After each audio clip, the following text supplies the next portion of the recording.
Hello, this is Ken Ferry with this week's Boots in the Field. First part of this week was spent out in Ohio. Kind of give you a crop report of what I saw. I saw some pretty good corn all the way to Indianapolis. When you get east of Indianapolis, it starts to get roughed up a little by drought.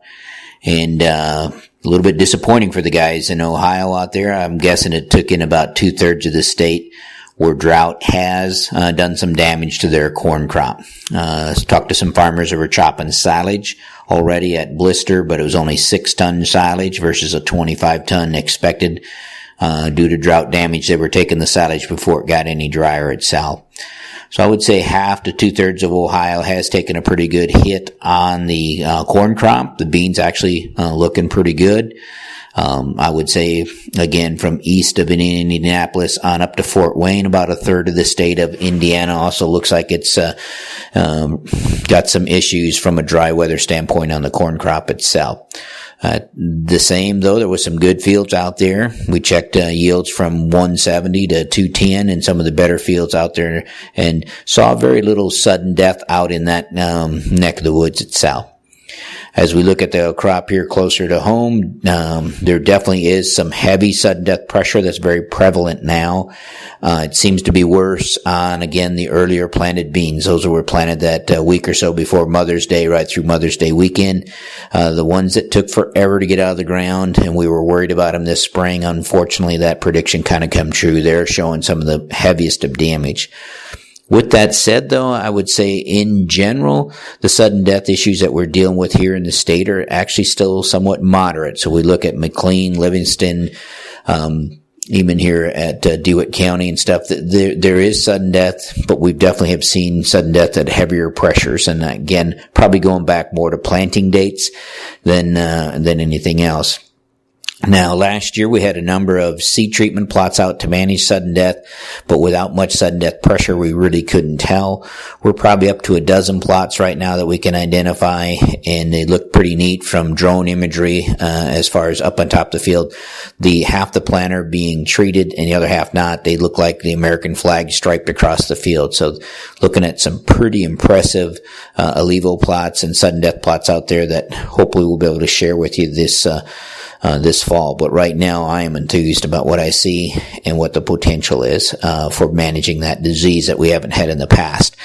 Now, when we talk about white mold too is actually pretty light. We do have white mold issues scattered around, but the white mold pressure compared to normal is somewhat light in that scenario.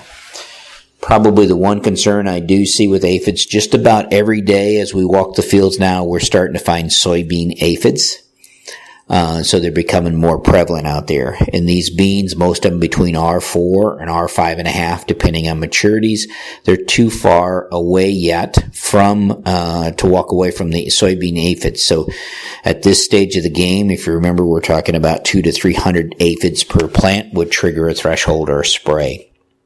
So we are going to have to stay on top of these beans, especially your seed beans all the way out to R6.5.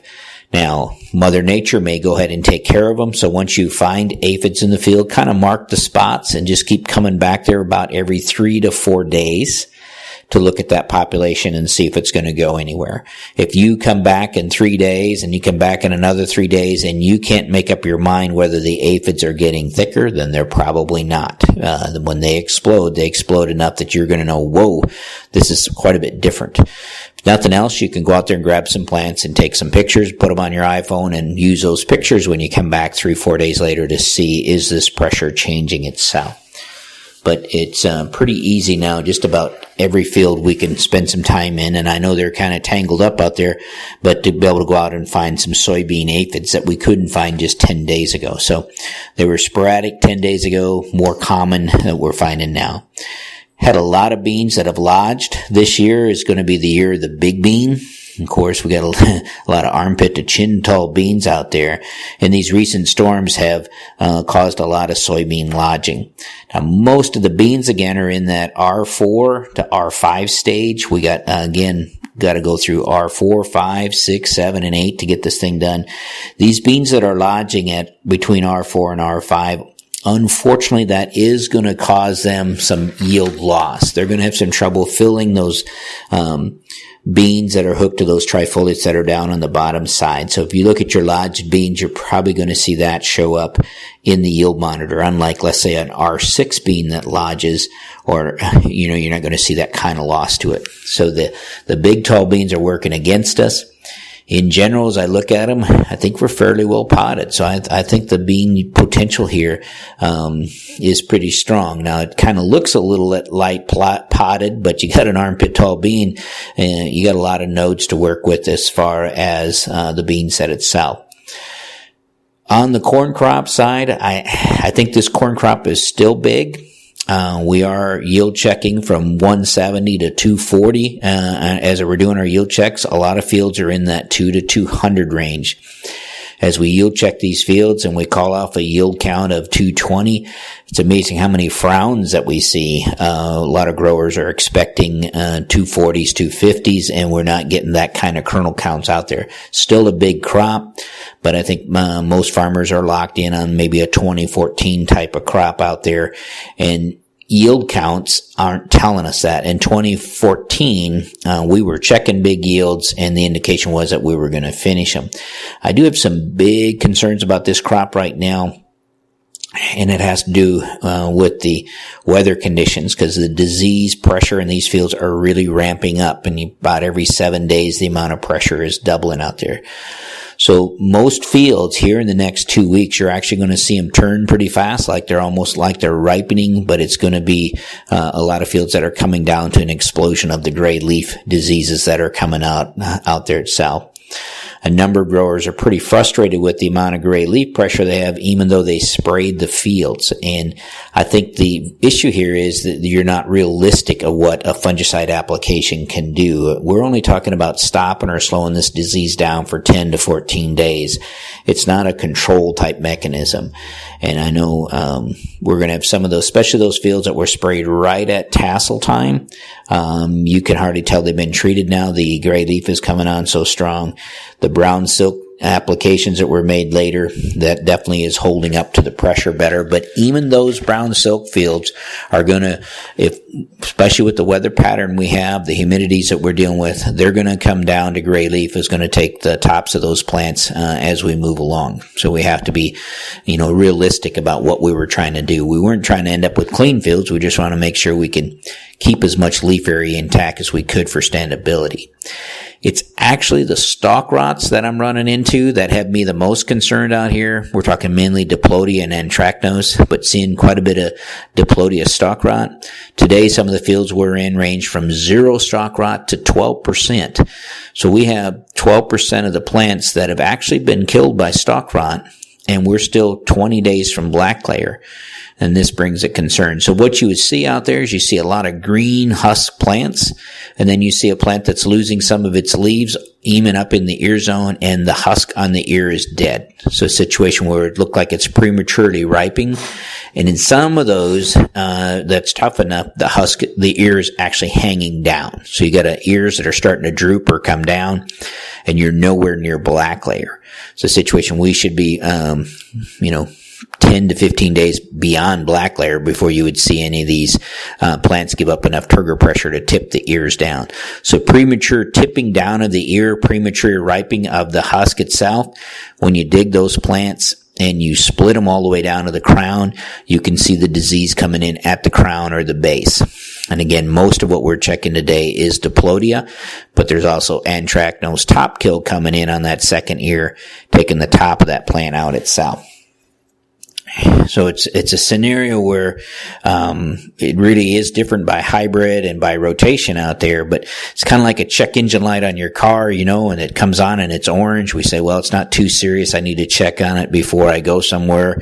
But when you get a red check engine light, you should stop and do something about it. We got a lot of cornfields right now. The check engine light is moving from orange to red. It's telling us that there's some serious issues coming potentially down the road that we need to be paying attention to.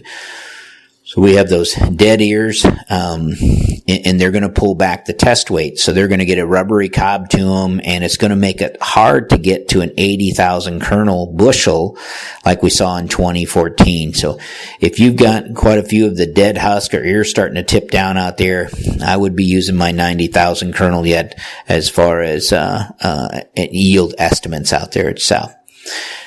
If the field has more than 10% of these premature ripe ears, 90,000 still may be a big number or too high a number to use out there. I mean, not high enough number to use out here. You may have to go to 95. So I think we have to start gearing up in these problem fields that are showing this kind of stalk stress to start thinking about an early harvest. Especially those that were not sprayed with a fungicide and the disease pressure is coming on like gangbusters. Now for those fields that weren't sprayed, remember you got $25 to $30 that you haven't invested in a fungicide that you should now think about investing in dryer gas. It's a situation where we said, spray for standability. In this case, if you didn't spray for standability, that may mean that you have to move up your actual harvest window to catch this crop, and that's going to take some dryer gas. I know harvesting 200 bushel corn wet is a lot of work, but harvesting 200 bushel corn on the ground really sucks. So we don't want to let this crop get away from itself. You're going to be going out there and start to do the hand test where you're going to push on those stalks and see if they snap right back. Some of these plants that are dead from stalk rot that we're in today, they were breaking off already. And again, we're 15 to 20 days away from black layer, and then we got another 10 to 15 days there from harvest. So got a long way to go. Another thing that is evident out here is the Diplodia ear rot. It is present in certain numbers in certain fields, especially the susceptible hybrids in corn on corn. Of course, the Diplodia ear rot, that's that dead ear where the husk sticks to the ear. When you peel it back, you have a white mold from the base of the ear moving up the ear itself. And this is caused by wet, moist conditions during pollination, and that's when the infection would take place. Nothing we can do about it right now, but if you're finding 2,000 to 3,000 ears and 1,000th of an ear count out there, then you want to make sure you take this field directly to town. Don't blend those fields in with the whole bin and end up being docked on the whole bin. You won't find any mycotoxins in there, but you will get a dock for the Diplodia ears that are kernels that are in that bushel. So again, if you're starting to pick up as we were yesterday in fields that had as many as 3 1,000th of a count, really that needs to go to town. Don't mix that with some good grain out there itself. The number of fields with Goss's wilt has really jumped here in the past 10 days. Good news, I guess, is that we're far enough along we're not going to see the damage like we have in other years with Goss's wilt. The bad news is that it's there. And you're going to have to deal with that in the future, meaning we need to be able to identify the Goss's wilt out there because we're going to have to pick a hybrid next time it goes to corn in there that can handle the Goss's wilt. But you can see the meltdown on the leaves typical to Goss's wilt, that large areas that look similar to northern leaf blight, kind of wild-shaped and passion in the looks like a large cigar lesions, things like that. And you can see that bacterial ooze around the outside of it itself. But it is, we're finding Goss's wilt now probably in 1 or 2 fields almost every day that we're out. And in some cases where you can pick it out because the plant is already dead. So you have a dead plant standing there and you can look at the leaf tissue and realize that it sure looks like a Goss's wilt itself. And we've been bringing them in and testing them to try to flush that out for sure.